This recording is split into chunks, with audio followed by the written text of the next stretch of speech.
This is Heavy Conversation with Bruce and Jody, a podcast where we talk about being a big guy in today's world. I'm Bruce. And I'm Jody. Here we go. Here we go. All right, here we go. All right, here we go. So I want to rant a little bit today. Oh, nice. Well, it'll be rant light. More just a complaint that, you know, when we write things on Chubster and put out articles, this is something that comes up, fairly regularly. Not all the time, but enough. Why is plus size clothing so expensive? Oh, this is one of those things that, yeah, right. I think I might have heard that question. You've maybe heard that. I think I might have heard that before. You know, it is interesting because, you know, to me, I feel like it's kind of a no-brainer. I feel like there are some obvious reasons, but it might not be obvious to everybody. Mm-hmm. I think there, you know, if you aren't dealing with this stuff all the time, and if you don't make clothing, and if you don't have a small business, you don't know. So I thought, what better time to talk about this than when I have a professional who deals with this on a regular basis. Oh, do we have someone in the studio today? Yes, we're bringing in a guest. Oh, me. Yes. Yeah. Oh, I forgot. Yeah. So I thought maybe we could talk a little about this, and just kind of as what it's like as customers, but also, you know, from your perspective where you are making a product and putting that out. Right. So when people ask you this, why is clothing so expensive? Where do you start? Well, first, I honestly think for Bearskin, our product is like priced where our competition is priced. Sure. Like we're a premium brand underwear. So we're priced in the premium brand area, but also like all the costs that go into that, like our margin isn't this huge. Like the money that we're actually making off of each pair isn't as big as people think. It's not like we're making the $24 off of every pair, you know. You're not riding around in your yacht making underwear? Well, no, I'm not making it. No yachts, no crazy Escalade or whatever. Sure. No, none of that over here. So there's real cost behind. Yeah, there's lots of hidden costs that a lot of people don't think about besides the cost of the fabric and the manufacturing and the shipping and the advertising to get all those eyeballs on the underwear. And, you know, there's so many little things. And then, you know, the costs at the warehouse and the boxes that they go out in. And it's just like this never ending breakdown of every dollar and penny of where that one pair of underwear costs this much to get to you, sure, you know, as a customer. Right. There's just, and then the couple dollars maybe off of each pair that we get to kind of keep. And, sure. Yeah. Taxes and So yeah, quarterly taxes. Yay. Right. So there are a lot of different pieces to this that have to be paid for, that have to come into. And especially as a smaller business, oh wow, I just stumbled all over my words. Our buying power isn't as big because we're not as big. We don't have as many customers as like Target or one of the big companies where they're buying, you know, millions of dollars worth of, you know, underwear. You know, sure, we're not quite that large. So our starting costs are way bigger than that. Okay. Bigger than theirs. Sure. So somebody like Old Navy or Target or whatever, they are buying at a larger scale and they're able to get their prices down because they're buying so much of it. Right. You know, they buy, you know, I don't know how many thousands or millions of pairs or whatever, but and then they have bargaining power to get their prices lower. Right. Yeah. And they can get, you know, they get terms and, you know, all this, they get stuff with the banks and they can, you know, all kinds of stuff. But and it seems like some of those companies aren't necessarily making clothes that are specifically focused on this audience. Exactly. Which across the board, we're not seeing tons of right now. And there's a lot more actually that goes into designing for bigger bodies too. So there's more fit issues that we deal with. There's more, you know, fabric things that we're trying to do to help with those fit issues and all that kind of stuff that the quote unquote straight sizes don't have to deal with. That, you know, they just, you know, all the designers, they learn how to design on one body type And then, so when we're trying to find designers to do bigger sizes, there aren't that many. So it's hard to get that. Right. So really, it seems like it's a case of the more you sell, the easier it is to negotiate and bring down prices if that's your thing. Yeah. And be able to offer more options, like. Sure. Yeah. And there are definitely different types of brands. Like you were saying, Bearskin is a luxury underwear company compared to, if you're looking at Old Navy compared to, I don't know, Ralph Lauren, there's a big difference in even price. just the price, but it's also the quality, the fabrics that they use. Yeah. There's so many differences between what would be at, I know we're picking on Old Navy, but the kind of the, right. The fast fashion kind of stuff that, they're just pumping it out and just getting as much out there as they can. Sure. Where Ralph Lauren is like, they have their, just a few items that they've got all the detail and the fabrics and the, all that stuff that's just, high quality stuff. So sure, that obviously costs more, but it doesn't necessarily translate to just because it's a plus size company, we charge more. Right. Like you're not doing this to make, we're not charging what we're charging to make all this money. Sure. Like, yeah, we are a company. We want to make money. Got to pay the bills. Yeah, we have bills to pay, but we're not pricing it so high that we're just raking in the money. We're, priced where our competition's at, and, yeah. I think that there are, we hear these complaints more in the plus size community or in these markets because there are less options. There are absolutely people who are wearing straight sizes that are complaining about, I'm not going to pay $95 for a t-shirt, whatever. And I'm with them. I would not pay $95 for a t-shirt. If it had I don't know, maybe depends on what's on it. No. Sure. So I think that the lack of options is a big thing. And, thinking about why people are complaining, one of the things that you can look at historically is that there haven't been a lot of options for bigger people, as far as fast fashion goes, and those prices, and the playing field isn't level. So I think a lot of the complaints that we're seeing are because of that. There are people who, they want those things, and I can see that, and we should have those things, but we should have everything. We should be able to find big and tall or plus size luxury products. We should be able to find the high end stuff. Yeah, there should be the same options. You can have the fast fashion, lower priced items, and you can have the luxury items. Definitely. But they shouldn't, like we've been saying, they shouldn't be priced more just because they're bigger. Right. Like there's a lot of sites that are charging a premium for the plus sizes. And I don't, at Bearskin, we kind of made a conscious effort not to price the larger sizes higher. Sure. Because the fat tax. Yeah, the fat tax. Yeah. We didn't want to do that. We made it, they do cost us more, to produce, but we make up for it on the smaller sizes because, we make a little bit more on the smaller ones than we do on the bigger ones. So we priced it where we know it's all going to be kind of even. Okay. And that's what I don't seem to understand why other brands, they're bigger brands, they understand that stuff. Why are they charging more just because they can? Right. Or are they trying to just stick it to them? We don't really want you to wear our clothes, so we're going to price it higher.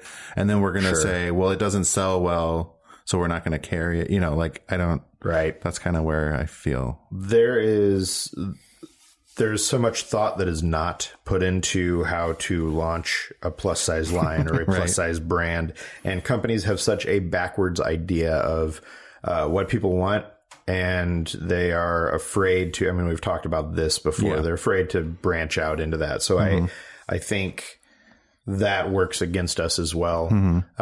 Should we take a break and open our beer? Oh yes, I think I need a beer talking about this. What is this? What is this brewery again? This is Ninkasi Brewing Company. Ninkasi. Yes, which A semi-local beer. Eugene. I love Eugene. Yes. So Made in the Shade. Made in the Shade. Maiden. Maiden. Maiden. Yes, and this is their summer IPA. They normally have most of their beers are a little heavier on flavor. On flavor. Yeah, like So this says bold and drinkable. Well, okay, I hope it's drinkable. yes. This summer IPA captures an impressively balanced hop complexity. An adventurous hop bouquet of 8 select varieties is complemented by the use of flaked barley to create a beer that is as robust as it is easy to sip. It is 6.8%. If anyone cares about that. The alcohol? Yeah, right. Let's try it and find out. Oh.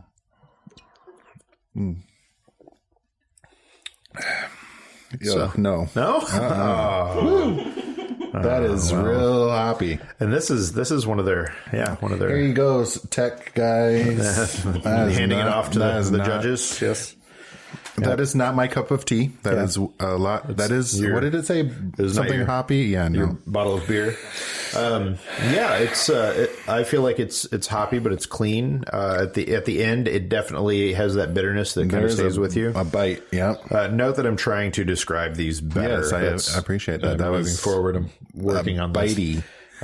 I've been listening to beer professionals talk about their beers, and I've been like, okay, well, I can do some of that. Yeah. It has the light aroma of French fries. Can I try that up just a little bit again? I want to try to see what else. I have to get over the shock of the hop. Yeah, I like it. It definitely tastes like a summery beer. I would. It's got the summery flavors, but way too much hop for me. Yeah, Dandelion. a dandelion It's got finish. kind of weedy, not like marijuana weed, but weeds. Yeah, Dandelion. my palate is not that refined, so I'm just going to say that it starts off light. It gets a little bitter. In the middle, it kind of gives you a break. And Haven't you ever smooth? have you rolled around in the grass? You like smell the dandelions? Yes. Yeah, that's kind of has a. Yeah. Anyways, yeah. I'm trying now to smell it and see, and I got nothing. Yeah. But I do like this beer, and I would probably I would certainly drink more. But Yes. Ninkasi Brewing Company, thanks, Ninkasi. Made in the Shade. Sorry, I Made in the Shade. Maiden. Yep. Made in the Shade. Yeah. Yeah, we need. I'd like to start getting recommendations from listeners on what beers we should be trying. Yes, different regions, because we're here in the Pacific Northwest, so we have a lot of access to beers on this coast, and generally beers everywhere. But it would be cool to see what other people are into, what they like, and get some ideas based off of that. So, yeah. Oh, you got to wash it down with. I'm getting a lot of aftertaste of that. Yeah, sorry. Sticking with you. What's your preferred type of beer? I like pilsners, lagers. I enjoy porters and stouts. Nice. I'm just not hoppy. I don't like hops. Yeah, I like. So anything else? Okay, perfect.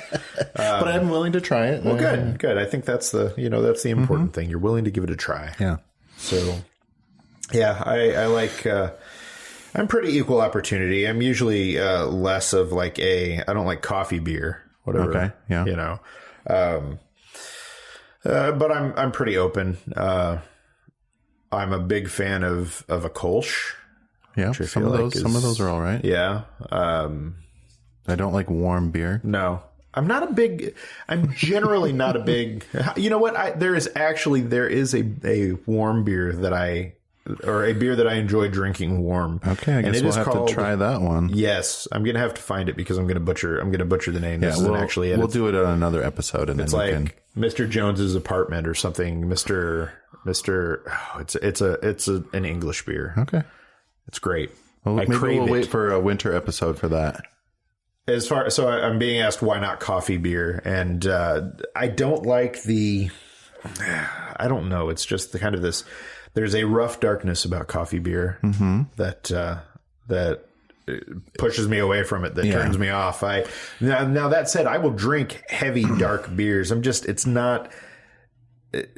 Didn't we do a coffee beer? Yeah, and that was good. And I like it when I like them to be a little bit smooth. You know, I like that. I just. Man, there's a beer that I had that was a dark beer that was phenomenal. I want to say it's from Surly Brewing Company. Surly's in Minnesota. Yes, Woo-hoo. yes. They have an amazing brewery, tap house. And they have... definitely check that out. There's a dark beer that they have some make. Great bench seating in there. So you've been there. I've been there many times, yes. Surly. So Surly makes... There is a dark beer that my buddy and I had to special order a few years ago. They have crazy names. I can't remember. Yeah, and this was like... It was a special edition. Dark and Surly? Yeah, there was some... I don't even remember what it was, but it was... Furious? It wasn't Furious. No, but it was Furious something isn't like dark. That. It was something like that. But it was like a very high-rated, beloved Anyways, beer. I can talk about beer for the rest of the podcast, but that's not why we're here. No. Well, mostly. We're here for some of the beer. Yeah. So I did find a little statistic. It says as of 2014, the average American male waist is a 40 as of 2014, according to the CDC. Sure. At least a 40, yeah. But clothes aren't being made for... We aren't making clothes for everyone. Yeah. Yeah, I think, one of the things that we were kind of getting into before we opened the beer was that there should be luxury options for people because this audience is also looking for that. And... through partnerships and different things that we do on Chubster, we do see people buying those things. Oh, yeah. I've seen people buy... Well, yeah, I want something that's going to last. Totally. You pay a little bit more for the quality, and I'd be fine with that. And I've seen people buy the $3,000 trench coat or, spend, a few $1,000s on an order of clothing. There are people who want to do that, and we should have that. And this really comes down to having options that run the spectrum. And that's where a lot of the frustration is, because we certainly hear more people who are like, I'm looking for stylish, inexpensive clothing, which of course, but we also, every day, right. But we also have people who are looking for higher end, and they are asking for those things. They want that stuff, and they aren't finding it. So we need more is what it really comes down to. Yeah. I would like to see that. And I feel like we're heading in the right direction. It's good to see different options. Yeah. So I also think, because there aren't so many options, that, the community might be a little bit more price sensitive because, we're not used to getting luxury stuff or great stuff. So when they do come along, I have a harder time paying higher prices because I'm like, well, totally. Or I'm like, well, I still have this stack of jeans that are, 30 something waist that I'm never going to get back to. And I'm fine with that. Right. But they're still in my closet for that chance I might somehow become a teenager again and fit into them. And you paid for them. And I paid for them. That's the thing. I paid good money for them. Right. So it's hard to let go of those things. I think... Is there like a weird psychological, we get this bombardment of we're not worthy thing, basically, from media and movies and whatever. Is there like some weird thing that, well, I'm not worthy, so why would I pay that, $90 for a t-shirt or whatever, whatever it is? Is there like something like that that's going on that we don't even know about, a kind of subconscious level? I was going to say unconscious level. Unconscious. Like, I think about that sometimes afterwards and I'm like, oh, why was I so upset about the price of that or whatever? Sure. When we don't have those options, even getting something like that doesn't necessarily feel right. And it takes a little time to adjust to that. And we're still so early in all of this from a... plus size, especially plus size men's clothing. Yeah. From that perspective, that there are so few options that seeing something like that it's difficult to process. Yeah, that's what I was thinking about the other day. I don't know where I was shopping, and I'm like, what? I can't Right. I'm not going to do that. I'm not spending that. Yeah. You know, I was like that for so long, and I still am with most things. But sometimes I'll find something and I'll drop the money on it. I bought a pair of jeans a few years ago that were, I want to say they were like $225, and I absolutely would never have done that. But my wife was with me, and she's like, you know what, you would never do this. They fit you. They look great on you. Yeah. You will wear them. Yeah. Get them. Yeah. And so I did. And no, it's not something I'm doing every month. It's not something I'm doing every year, you know. Yeah. But I got those jeans. How long have they lasted, though? Well, I still have them. Yeah. I cannot wear them anymore because they've been blown out and torn up. But God, they still look so good. They're good for mowing the lawn now is about where I'm at. So if I want to look stylish, if I want to look fly when I'm mowing the lawn, that's what I put on. So when we got to come over when you're mowing the lawn to see yes, Bruce in some fly jeans. Catch me when I'm weed eating, and you'll appreciate it. Your $200 jeans are the jeans you weed. So mow the lawn in. So Wait a minute. When you say it like that, it sounds like a weird thing. So here's the thing: is that when I started with them, they were the holy grail, and I mean, I took them out and I would wear them, and I mean, everything. It was wonderful. There are photos of plenty. You didn't eat while you were wearing them. You didn't want to spill on them. I was very, very careful. I know. with them. Yeah. And over time, as I wore them more, they they started to fall apart. Okay, they would for because, years, though. Yes, years. Okay, years. It wasn't like I was getting my use out of them. Okay, good. This was wanted me to make sure. This was me putting the work in to make sure that I get my money. They got the real lived-in look. Yes. Yeah. Yes. So, and then I even patched them. Nice. And so I got another probably year out of it. Finally got to the point where no patch was going to fix what was happening here. So they stayed in my closet because I couldn't let it go. I couldn't get rid of them. I had paid this money for them. They still look great. Can I ask where the hole is? Is it in the crotch area? It is in the crotch. That's what I thought. I'm like, that's where my jeans always they're split or they're well ventilated. I can tell you that. That's perfect for mowing the lawn. Yeah. So finally, I was like, well, what can I do with these? Because every so often I try to go through my closet and get rid of things, or sell stuff, give it to Goodwill, whatever.